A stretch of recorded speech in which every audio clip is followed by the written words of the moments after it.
Cá to đây đó. Toàn cá phi không, cá rô phi.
Ô, rớt ra.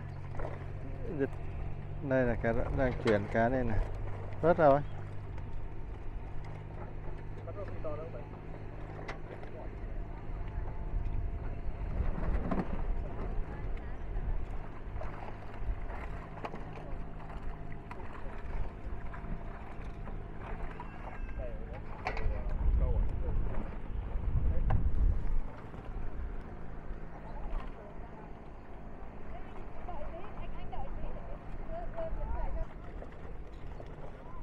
Thì anh cầm máy đi, anh cứ cầm máy đi thầy Nhường ơi. Anh giúp anh lấy cá gọi để anh gặp thầy. Để anh coi lấy cái này. Alo.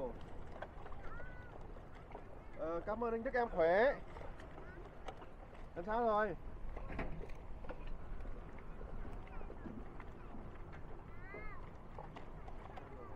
Có 2 kg trở lại, có nhiều đấy. Có hộ sau này, có hộ sau này.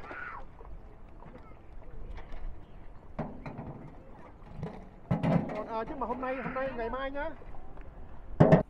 Đây là cá nâu kính. Cá nâu kính không ai ăn cả. Dân miền Tây họ hay ăn cá này này. Nướng nên là ăn.